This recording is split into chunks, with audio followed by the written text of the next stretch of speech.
जी हां, देश की राजधानी के इंदिरा गांधी इंटरनेशनल एयरपोर्ट पर 2 दिन पहले जो हुआ, अब उसके पीछे की कहानी सिर्फ तकनीकी खराबी नहीं बल्कि एक खतरनाक साजिश के रूप में सामने आ रही है।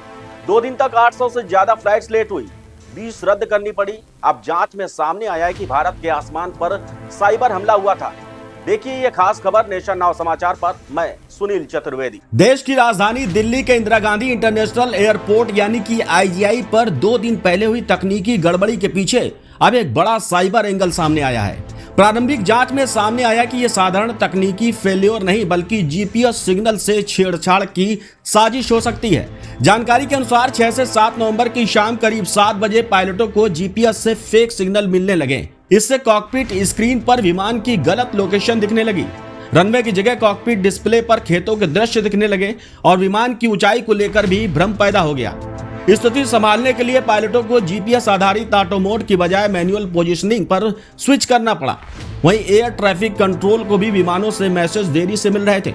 ऐसे में किसी बड़ी दुर्घटना से बचने के लिए कई फ्लाइट्स को जयपुर और अन्य नजदीकी एयरपोर्ट्स पर डाइवर्ट कर दिया गया। 7 नवंबर को IGI एयरपोर्ट के ऑटोमेटिक मैसेज स्विच सिस्टम में भी तकनीकी खराबी आ गई। इससे 12 घंटे तक फ्लाइट ऑपरेशंस प्रभावित रहे। करीब 800 से ज्यादा डोमेस्टिक और इंटरनेशनल उड़ानें देर से चली, जबकि 20 फ्लाइट्स को रद्द करना पड़ा। पूरी व्यवस्था 48 घंटे बाद सामान्य हो सकी। साइबर सुरक्षा विशेषज्ञों का कहना है कि अमेरिका से संचालित होने वाले GPS सिविलियन सिग्नल्स की नकल करना अब बेहद आसान हो गया है। एक विशेषज्ञ के अनुसार पहले यह सिर्फ सैद्धांतिक रूप से संभव था, लेकिन अब इसे फेक सिग्नल ब्लास्ट के जरिए किया जा रहा है। आशंका है कि दिल्ली की साजिश में विदेशी सरकार की मदद से काम कर रहे हैकर्स भी शामिल हो सकते हैं। नागरिक उड्डयन महानिदेशालय यानी कि DGCA ने खुलासा किया है कि हाल के महीनों में 465 से ज्यादा फेक GPS सिग्नल दर्ज किए गए हैं।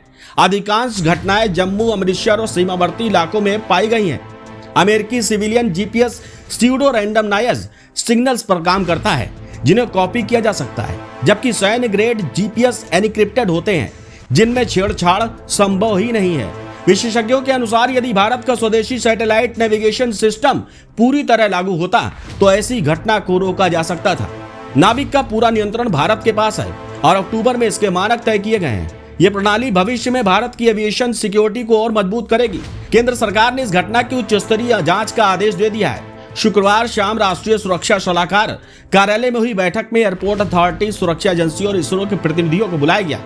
जांच में यह देखा जा रहा है कि कहीं इस पूरी घटना के पीछे बाहरी ताकत या साइबर हमला तो नहीं था। दिल्ली एयरपोर्ट की यह घटना भारत के लिए एक साइबर सुरक्षा की अलर्ट की तरह है। जहां पहले दुश्मन सीमाओं पर हमला करते थे, अब खतरा आसमान और सैटेलाइट सिस्टम तक पहुंच चुका है। विशेषज्ञों के मुताबिक यह हमला साफ संकेत देता है कि आने वाले वक्त में जंग जमीन पर नहीं, सिग्नल्स और सैटेलाइट्स पर लड़ी जाएंगी।